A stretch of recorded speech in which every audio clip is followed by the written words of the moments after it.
With the wrestling world eager to find out who eventually will buy the WWE, one name that popped up as a potential suitor recently for the company is Tony Khan.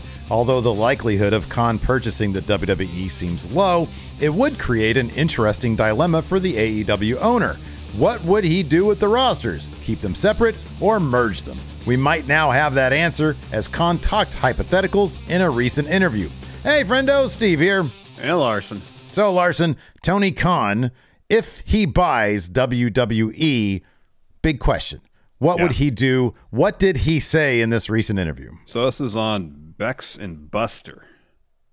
These transcripts are from Cultaholic. This is what he had to say. Quote, if I own another wrestling company besides the two I already own, it'd be very challenging. But I think we'd want to maintain separate rosters, thus like I've tried to keep AEW and Ring of Honor to where there is crossover between the companies. Both have strong pay-per-view business, and AEW has great television. Soon, I'll have more to talk about regarding when and where. That's all Ring of Honor stuff. He continues, there is some example of what we would do as far as keeping the pay-per-view business separate but having some crossover. It would certainly be different if it were a different company. With AEW and Ring of Honor, I'm very happy with what we're doing. Certainly, if there are opportunities that arose in terms of acquisitions, then I would certainly be interested in them. So if the idea is for pay-per-views, for sure, separate, maybe some crossover on TV, I feel like Tony Khan is missing a real opportunity to give us some dream matches. So what you feel like, is, I mean, at that point, he'd own 5 brands, right? Yes, he'd own a lot of brands. AEW, Ring of Honor, Raw, SmackDown, NXT. Yeah. So I would understand keeping Ring of Honor and NXT separate as developmental deals. So let's take them off the table. So we have AEW, Raw, and SmackDown. Yeah, it's a bit, well, before we, So what you do is maybe you have some keepers that stay on each show annually, but also you got to have some sort of crossover, like on a full-time basis. I'm talking like mixing up the rosters, like just for a bit. Send Kenny Omega to Raw for a year. You know what I mean? Get those stories, get those matches in. Not doing that, I think, would be a massive fumble. Well, first of all, it's a bit of apples and oranges when he's talking about WWE and AEW and Ring of Honor, because Ring of Honor didn't have, like a TV deal. So he didn't have an option. He wanted to keep that brand alive. You got to feature it. You ain't got no place to feature it. You're not going to put them on YouTube on their own thing. So he put them on AEW. That makes sense. WWE already has massive TV deals for a little bit more time anyways. And so for the short term, I mean, he could do whatever he wants. He can keep them separate. But what you're talking about, obviously, is some sort of draft. Is that what you're saying? Yes. And I think especially with the NBA All-Star game happening this weekend, this year, right before the game, they're doing the draft for the teams, which I think is a brilliant idea. Usually they do it a few days before. And so a thought occurred to me, if we were in Tony Khan's shoes and we had, one of us could be AEW, one of us could be Raw/SmackDown. We want some crossover with WWE superstars on AEW TV and vice versa. Let's have ourselves a good old-fashioned draft, Steve. Given that, and here's one stipulation also, given that Tony Khan has been slowly morphing into Vince McMahon, creatively speaking. I'm going to get immediately. Why did I say that? The comments are going to be killing me. Whatever. You just got to roll with it, Steve. This is what you do. And well, given that we do know that communication is a bit lacking in AEW, don't tell anybody where they're going to go ahead of time. So, given that you and I are, we've been paying attention in the wrestling world for quite a long time now, I think we can be a good brain trust for Tony Khan. So we're going to help him out with this draft. Certainly. So we're gonna each have 10 picks. So we can flip the coin who gets first pick, but if you don't, whoever loses the coin toss gets to choose whether they're AEW or WWE. Sound good? Yeah, that's fine. That works. Right. Yeah. Oh, God. Okay. Oh, man. So basically what you're saying is the Tribal Chief's going to end up in AEW. Here we go. I don't know. We'll see. Well, who gets the first pick if someone has to call it? Call it. Heads. It's heads. You get to choose first. I get first pick. You get to choose what brand you are. Yeah. What brand are you? Oh, I'm WWE, of course. Yeah, you are. That's good. Yeah, you should pick WWE. And you're right. Roman Reigns is going to AEW, baby. Oh, God, immediately. It's such a terrible idea. Come on. You can't take Roman Reigns to AEW. Why not? He could be the tribal chief of AEW now. I think from a business perspective, it's probably a terrible idea, though. Not if you're trying to build up AEW. Oh my gosh. Fine. Well, how about this? How about this? Should we establish some ground rules? I mentioned keepers early on. There's some people that are out of the draft pool. Roman Reigns would clearly be out of the draft pool, Larson. All right. Who else are so tied to their particular brands that they should be out of the draft pool? Like the Elite. Should the Elite be out of the draft pool? It's called AEW, of course. Yes, the Elite stay in AEW. The Bloodline. The Bloodline. Oh, I feel like Cody should be available for you drafting. Save Cody. No. There are certain people that, for storyline reasons, you have to use as keepers. For now, Cody is firmly WWE. Bloodline is firmly WWE.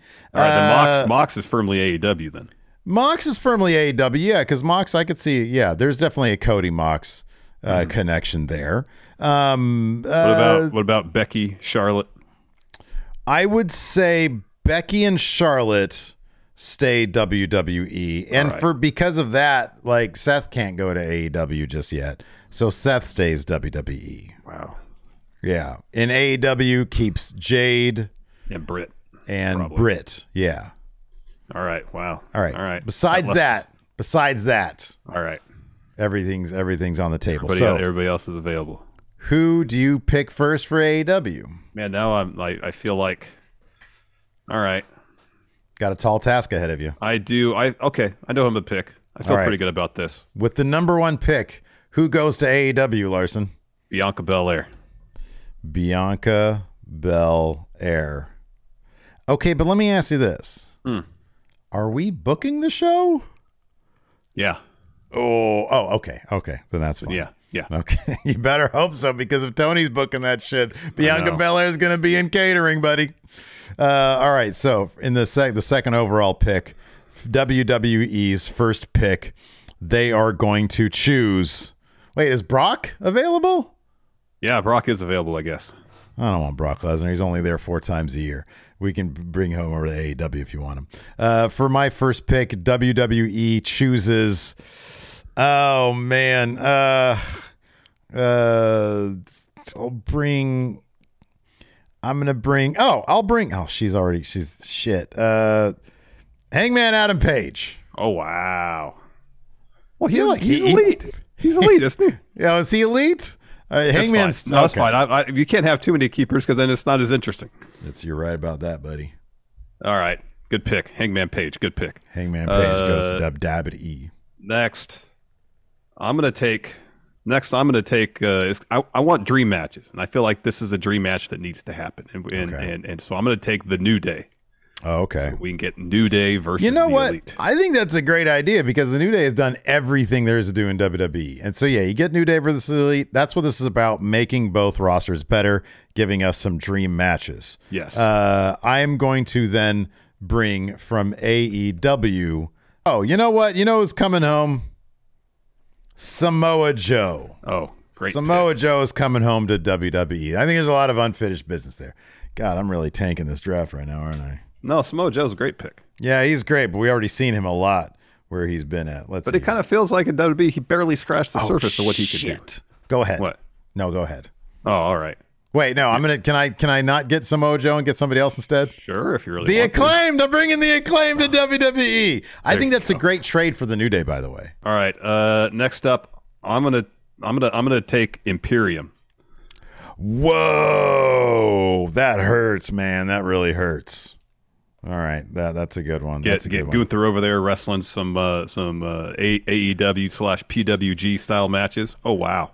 Okay, so retroactively, MJF's got to be a keeper, right? He's their champion. Yeah. Okay. Yeah. I'm looking at the champions. You get to keep the guns though, because they're champions over there. Okay, hey. They're not doing anything in AEW, and I feel like under Triple H, they're going to do a lot with these guys. House of Black. House of Black is coming back, and they can come back to that awesome theme song. No man is truly he. Whoa. What a good pick. Factions, seemingly the deal here. I'm going to take faction belonging, or that includes a member of Bullet Club leader, to feud against the Elite. I'm talking Judgment Day. Oh no, you took Judgment Day away from the WWE. Oh, what a great idea. That's a good one. I like that. That's really good. All right, moving on. Oh man, here's another guy who I'm going to get from AEW that I feel has some unfinished business on main roster, and Triple H loved him so much he gave him both the NXT title and the North American title. I'm talking Keith freaking Lee, man. He's coming home. He's coming home. Plus, his lovely wife is there, Mia Yim. So, yeah, he's coming home, baby. Good. You mentioned Brock. Why would I not want Brock on AEW? Brock is ratings. I'll take Brock Lesnar. That's a smart move for AEW. That's a really smart move for AEW. All right, so you got Brock. I am going to take for the WWE. Where's the women's roster? I'll keep her there. You know what I'll do? I think this could be fun. I am going to bring Thunder Rosa. Once she's all healed up, I guess she's going to be doing some work there in AEW as a personality and doing some Spanish commentary. So I'm going to bring Thunder Rosa over to WWE. Good pick. Yeah. Good pick. I'm going to do that. Let's see here. Oh, yeah. What you got? I feel like this particular performer may have a limited ceiling on main roster, but I feel like in AEW, sky's the limit. Talking about the one and only Ricochet. Oh, what a good pick! Oh, that's really good right there. That's a really good pick. I like that. Like he could be TNT champ in AEW. Yeah, no, I like Ricochet. that. I think that's really good. This next one, I feel like she will do a lot better under WWE's umbrella, whether it's like anchoring NXT or being just featured straight up in the women's division on main roster. I'm talking about Willow Nightingale. She's coming to WWE. I'm not prepared in the least, but I'm going to do this anyways. So I'm going to select somebody who's kind of on the opposite end of things as Ricochet. Ricochet, phenomenal in-ring worker. Knock on him, maybe not the best mic work. Okay. Select someone who's fantastic on the mic, but just kind of okay in the ring. Okay. Someone who's a massive personality. Someone who I think there's like a void in AEW that I feel like this personality would fit perfectly. And maybe get his old name back. I'm talking about LA Knight. Damn you. Yeah. Took him from WWE. I'm going to give this tag team right here, I think would fit in perfectly in WWE. And they can either go back to what they were when they first joined AEW, or they can remain as the Let Me Tell You Something guys, Butcher and the Blade. I always felt like they were a bit ruined in AEW, but if you give them a clean slate in WWE, I think they could do some killer work over there, dude. Yeah, I think you're right. One more pick each. Okay. All right, I'll pick someone who maybe, I don't know if they actually entertained really the idea of going to AEW when they were a free agent, didn't end up there. Maybe things would have been different if Triple H had taken over the book in WWE.